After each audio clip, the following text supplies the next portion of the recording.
Tonight on Primetime Politics, a tax break on gas. We didn't go out and celebrate last night. We were working. The Prime Minister unveils an affordability measure as his party celebrates 3 by-election wins last night, which gives Mark Carney a Liberal majority. Coming up, we'll speak with the Prime Minister's parliamentary secretary about those wins and what they might mean in Parliament. Also, he did it through dirty backroom deals against the interests of the people. the Conservative leader is condemning how the Prime Minister got to his majority, but does it betray the Prime Minister's shortcomings or the Conservative leader's ability to keep his caucus together? We'll speak to 2 political strategists. And an update on the conflict in Iran. What has the United States achieved? This is Primetime Politics. Hello everyone, I'm Michael Serapio. Well, the Prime Minister secured a majority last night, sweeping all 3 by-elections in Toronto and Montreal, bringing the Liberal seat count in the Commons to 174. But the Prime Minister says he did not spend too much time celebrating last night, instead claiming to have worked on affordability measures that will be announced in an upcoming spring economic update. Still, one measure was announced today, a tax break on gas and diesel until Labor Day, and that is expected to save Canadians anywhere from 4 to 10 cents a litre, depending on the kind of fuel they use. Take a listen now to the Prime Minister, Mark Carney. It's until Labor Day, from Monday until Labor Day, so it's a finite period of time, basically a little more than 4 months. It's an obvious time when Canadians are traveling a bit more. And by the way, I'll just add that the fuel tax for aircraft fuel is also included in this, so for domestic flights it's relevant for that. We didn't just say get rid of all taxes on gasoline and let's spend $9 billion as if we can. As if we're not in government, which is actually what you do say when you're not in government. But when you're in government, you have to choose, you have to balance, and this is the balance we've struck. That last part of the comment addressing Conservatives who are asking for a tax break on gas until the end of the year. But as you heard, the Prime Minister makes the argument a Labor Day ending is more fiscally responsible. Now, as to that majority, again secured by last night's 3 by-elections, the government will now have an easier time getting its priorities through, though the Prime Minister does say his government will still consult widely. It's a vote for the government's plan. Those deputies and for the government plan. We know we need to continue to work with all parliamentarians. We will do so. Work with all premiers, which we will do so. Work for all Canadians. Well, to talk about this, we're now joined by Rachel Bendayan, Member of Parliament for Outremont and Parliamentary Secretary to the Prime Minister. Ms. Bendayan, thank you for being here. Thanks for having me.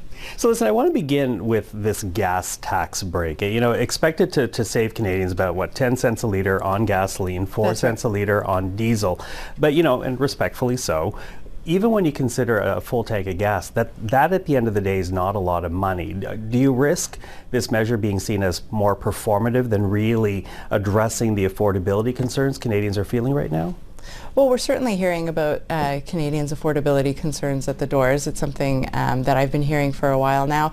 And we have put in place several measures. This is certainly not our only affordability measure. You would have seen our essentials groceries rebate that Canadians are receiving, also our support for $10 a day childcare. There are, of course, the measures that have been long-standing, like the Canada Child Benefit, which is indexed to inflation, which is thousands of dollars in Canadians' pocket a month. And I think that all of these measures put together constitutes our response to the affordability question. But I would not minimize either the importance of what we've done today. Removing the federal excise tax is important, and there are a lot of provincial taxes remaining on gasoline and diesel, and we'll see what the provinces do. Perhaps there's an interest on their behalf to match it. Mm-hmm. Now, we did hear from the Finance Minister today in the House of Commons, François-Philippe Champagne, saying that 2 weeks of today, so on the 28th of April, there will be a spring economic update. Still wrapping my head of spring rather than fall, but spring economic update. And I think people are looking to that date as perhaps more affordability measures to come. Can you say anything about that right now? I'm certainly not going to scoop my friend François-Philippe Champagne. He's going to come out with his statement in 2 weeks' time, and Canadians will see that in very short order. It is something that the Prime Minister is very keenly focused on. Mm-hmm. I'm sure you're hearing this, though, when you speak to people, because there are many Canadians, the polling numbers bear it out, that have put their hopes in your government. Very happy with the Liberal government right now, based on polls, but when it comes to some of their ongoing concerns, if not outright criticisms, is the question as to whether or not this government is moving quickly enough. You point to long-standing programs that are helping Canadians, but there's still, long-standing concerns. I think, for example, grocery prices. It was the Coalition for a Better Future identifying that this year alone, a family of four will spend $17,500 to pay for groceries, that the vast majority of Canadians are still spending more than 50% of their income to pay for housing. Is your government moving quickly enough on those concerns to meet Canadian fears at this moment in time? Well, there was a lot in there, so maybe I'll start. You picked up on some of the polling. For me, the most important poll is the one at the doors, and I've spent a large part of the last 5 weeks, not only in Ottawa but also in the evenings and weekends at the doors in Terrebonne. We just won that by-election, as well as two others in Toronto, as I'm sure your viewers will have seen. And what I'm hearing at the doors is a lot of folks very keen to see us move faster, and therefore an interest in us gaining a majority government. And so that's what voters delivered to us yesterday.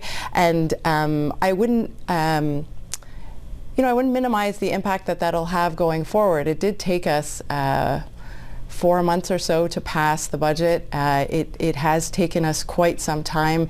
I believe it was 10 months or more to get some of the affordability measures when we reduced taxes for 22 million Canadians.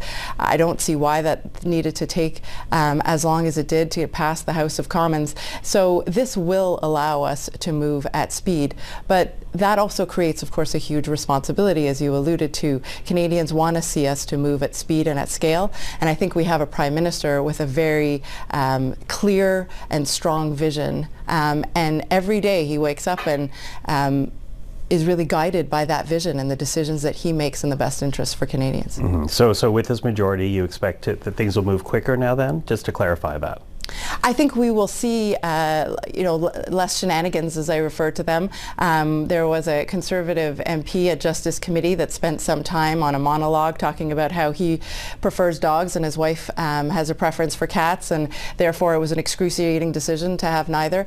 I think we saw in the House of Commons perfunctory debates. I am very much, as a former recovering litigator, in favor of substantive debates, but often in the House of Commons that's not what we see. And so I do hope that the new composition of the House will result in less of that and more action, and that's certainly what the Prime Minister is laser focused on. Mm-hmm. In fact, he said he expects the tone in the House of Commons to change as well, so we'll keep an eye on that. You mentioned Terrebonne, and I do want to pick up on that and just maybe hone in, because as you say, you spent a lot of time helping Tatiana Auguste get re-elected back to the House of Commons. She is, along with the two other by-elections your party won yesterday.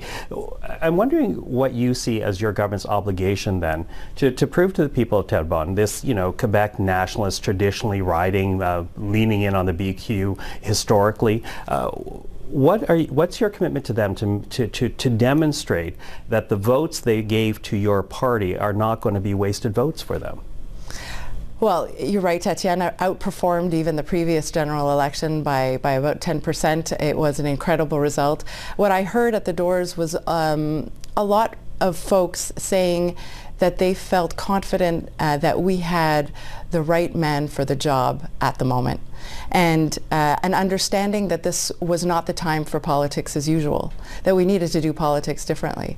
And I think that also perhaps answers some of the questions around floor crossers and why we have attracted MPs from both the left and the right side of the spectrum to our party. I think Canadians as a whole, we even see it from the private sector, understand that this is a moment like no other and that we need to come together as a country.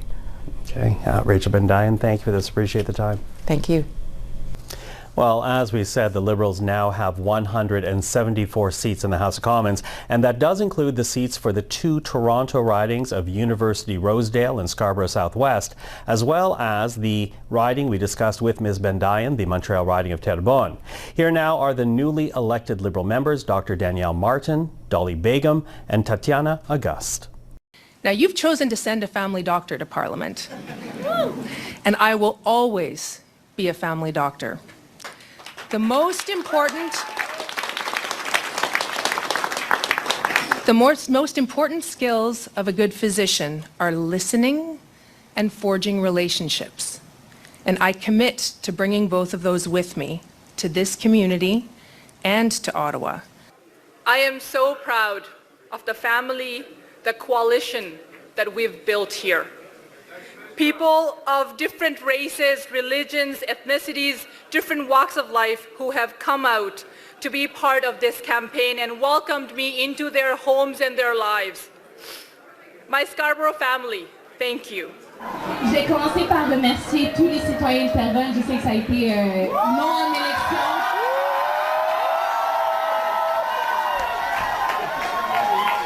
Je veux les remercier pour la confiance qu'ils m'offrent ce soir.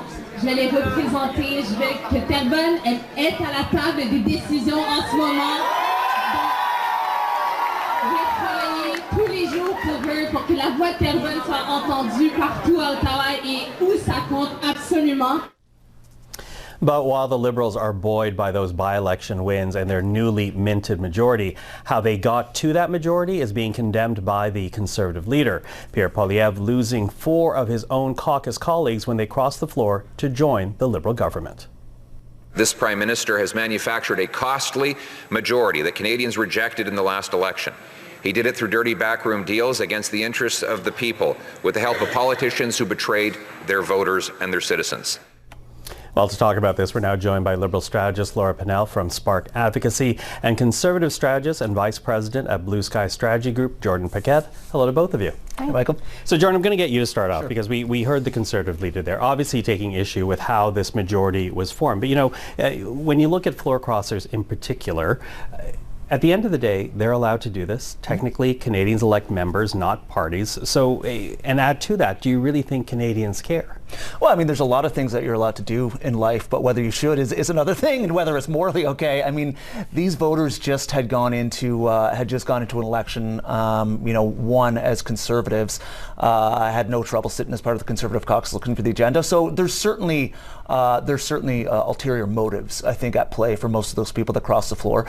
The current government, they didn't win a majority government on the backs of voters or even on the votes last night. They just held those same ridings. It was those that crossed the floor to give them that power. So now they have an absolute majority in those comments. So slim majority, but it's time for them to put the excuses aside now and actually get to work and start showing some of the results. They wanted this majority government, and now they're going to have to actually start delivering and showing Canadians. Otherwise, the honeymoon period will be over quite quickly. Mm-hmm. Laura, what do you make of it all? I mean, I think that I think these members are trying to find balance. I think that they're talking to their communities, they're talking to folks in their constituencies, and they're hearing from their communities that they want someone who puts working together, who puts country, who puts riding over politics. And to your point on betraying your riding, I think there's an element to Pierre betraying his own caucus by refusing to work with them, by refusing to meet the moment. And so I think these members, I mean, there's a lot of visceral hate they get and challenging times they get from crossing the floor. I spoke to a lot of them, and they're this weekend in Montreal, and the feedback I got was, I'm finally talking about the future. I'm finally talking about my riding. I'm finally talking about something that matters. I'm not just talking about the other party. Okay, you know, how much of this is less an outrage of the fact that they crossed the floor, and I'm not doubting the outrage on that, but how much of this is based on, you know, Pierre Poilievre's own challenges, his shortcomings to hold his caucus together? Because at least one of the floor crossers we did hear being very open, part of the reason why he did it was because of Pierre Poilievre's leadership style. Well, if you're talking about the first case around, I also think there was some element to not being supported in the Speaker's vote that kind of held on for a while. Look, there's still a big caucus around the Conservatives. I mean, there's still at 140 members in ridings that Conservatives have never held before or haven't held in a long time. Blue-collar working-class voters that are now part of the caucus. These are the members that are still staying there. So there's no more concern about potential floor crossers? I don't know. I mean, you say that every time it comes around. I'm not sure. Everyone hears rumors out there, but I think looking at who's left, it seems like everyone's ready to back the leader. He just won a big endorsement at the convention in Calgary. There's money is still coming in. Fundraising is doing great. So I don't know exactly what's happening. I don't sit inside the caucus room, but the idea that Conservative members can't speak up in caucus and can't advocate for the constituents is completely false. I mean, you have everybody around there that has been doing that for the last number of years, and so I expect that to continue. Mm-hmm, mm-hmm. You know, Laura, the Prime Minister has assembled a very wide team now. You have there Blue Liberals, Progressive Liberals, former Conservatives, at least one social conservative. We'll see how she votes in future. At least two former New Democrats. And that raises a question for a lot of people. Do principles matter for this Prime Minister, or is it just to get a majority at any cost? No, I think that the Liberal Party has always been about this healthy debate and folks who don't always agree. And I think that's what makes the strength of the Liberal Party. There are folks and MPs I don't always agree with, and I think throughout history, the Liberals have been able to govern well because they're able to have those discussions internally and come out with the solutions for Canadians. And as we look at these floor crossers and new members from all types of parties, it's increasingly representing Canadians at large. Mm-hmm. But do you think the Prime Minister will have a hard time keeping that team united, or senior leadership, because the Prime Minister travels a lot? No, I think that there is a true commitment to building Canada building Canada up and the future of Canada. I don't think they're going to get caught up in little votes here or there or members who speak out. I think that there is a lot of caucus discipline about about the government's agenda and what they're building. I don't think you'll see it. Okay, now that we do have a Liberal majority, you kind of alluded to it, Jordan. What do you think we're going to see change in Parliament as a result of this? Well, there's a lot of major challenges ahead. So if they were blaming the opposition before that they couldn't get their agenda passed, they don't have that excuse anymore. So everything is all now on them, and Canadians will be rightly judging them on that. And there's a lot of big challenges ahead, as I was just saying. You have a Quebec election come up that could deliver a separatist government. You have the separatist sentiment in many parts of Alberta. These are going to be big national unity challenges in a caucus of people that some of them don't know each other very well and have very different ideas on things. So we'll see what their actual values are. They've cut and run very far from the Trudeau years on a lot of different issues, and there's a lot of people in that caucus, people like Stephen Guilbeault on the environmental side, who left cabinet on principle because he wouldn't support the energy sector in Alberta and the direction they want to go on that. So when we're seeing these national unity issues creep up and some of these big nation-building projects that the Prime Minister apparently wants to get done, he's going to be having to look internally and managing some of these issues that are likely to come up soon. And add to that Kuzma renegotiation. Yeah, absolutely. Right? So Laura, what do you think is going to change now that there's a Liberal majority? I think there's a few big changes. I think that certainly internally, the change to committee structures will be significant. And I think it's significant in the day-to-day operations of how Ottawa and Parliament will work. You're going to see legislation happen, get through the House faster, and you're also going to see a relief on the resources of managing those committees, of all the filibustering that's been going on over the last many years. And I think sometimes we forget what a majority actually looks like. It's been a number of years, and so I think we'll see a government that is still very focused on results. I mean, Mark Carney's been governing as if he has a majority for the last year. They've been very heads down trying to do work. And I do not think he's going to let up. I think if anything, he's going to say, we have to deliver. Let's go harder. I think he is someone who thrives in environments where there is pressure. And to your point, there is pressure. And I think he will thrive in that environment because he wants to deliver. Yeah, I also wonder, and I referenced it before, about future floor crossers anymore, because this is a slim majority. And if someone leaves for provincial politics, as there's one speculation that that's going to happen in the Liberal ranks, or if somebody gets sick, this majority may all come for naught. So how much pressure is there, do you think, to try to find more floor crossers to join this government? Yeah, and we don't know what's going to happen with committees yet, too, to be clear. The governing party doesn't typically use a majority to ram through changes to the standing orders that are set at the start of Parliament. So, I mean, that could be something different.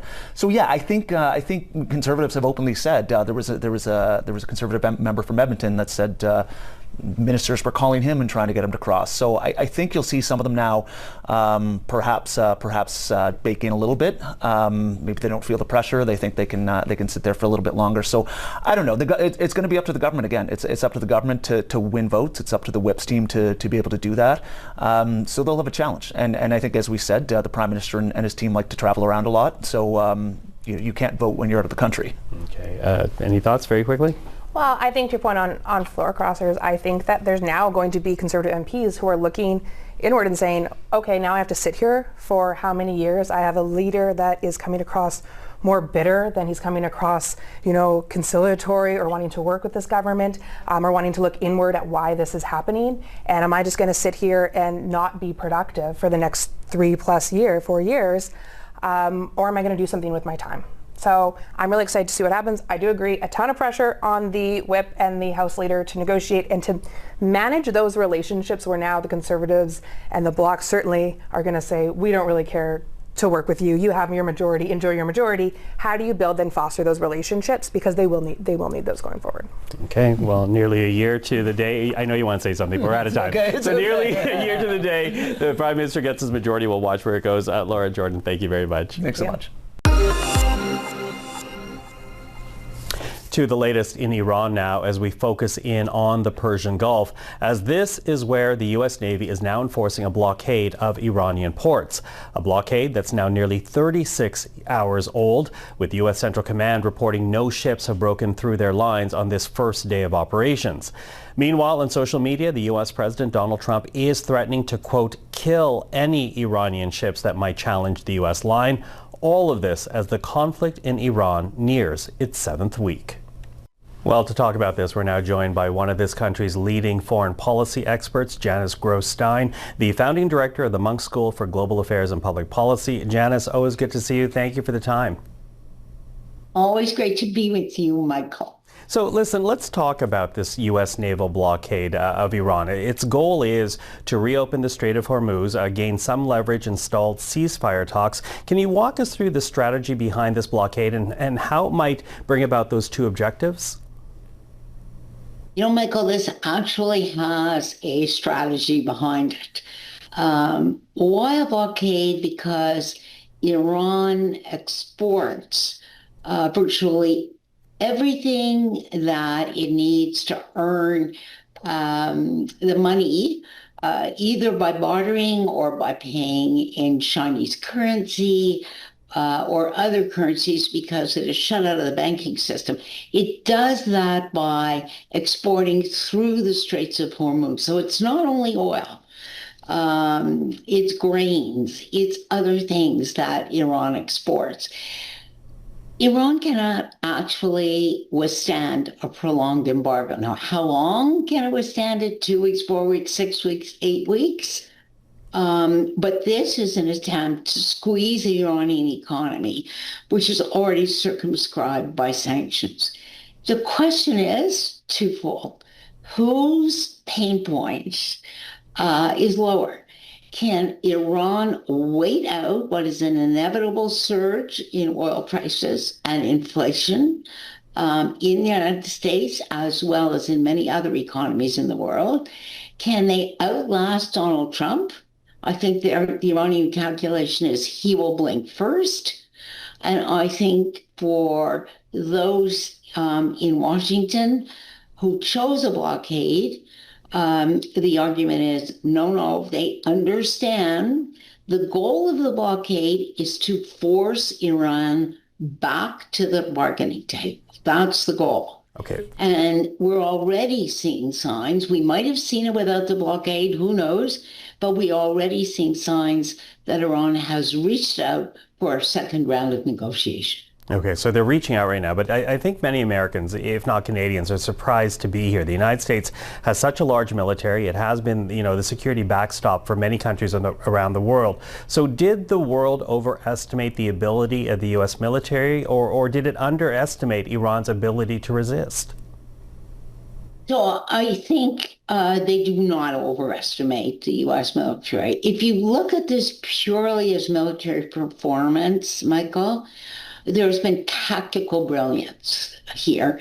There's no military expert or military historian who doesn't look at this and is frankly impressed by the tactical capacity of the United States military to perform. But tactical military success is never enough on its own to create a strategic victory. The Iranians only had to do one thing, which was survive the assault and prevent the internal friction inside the regime, contain the infighting when the regime is under stress, and prevent the regime from disintegrating. And they did both. So it's not that the U.S. military underperformed. What was underestimated was the capacity, and not surprising really, because the Iranians went through a 8-year war with Iraq. Mm-hmm. And so that's a surprising underestimation of the capacity of the regime to withstand the pain. And I think that mistake came because of those extraordinary demonstrations in January, the largest ever, which led the regime to kill, we don't have a good number, an accurate number, Michael, but thousands of their own citizens. And that created the impression that the regime was brittle and had lost the support of the population. Mm-hmm, mm-hmm. So here, as you say, that the regime continues to resist and persist. But, the U.S. president outlined many goals for his decision to strike Iran, 6.5 weeks ago, among them to get Iran to end its nuclear enrichment program, to end its support of terrorist groups like Hamas, Hezbollah, and the Houthis. But has this military operation only emboldened the Iranian regime vis-a-vis its nuclear capability? Because even with their top leadership killed, as you say, the regime still persists. Yes, it certainly does. There's no question.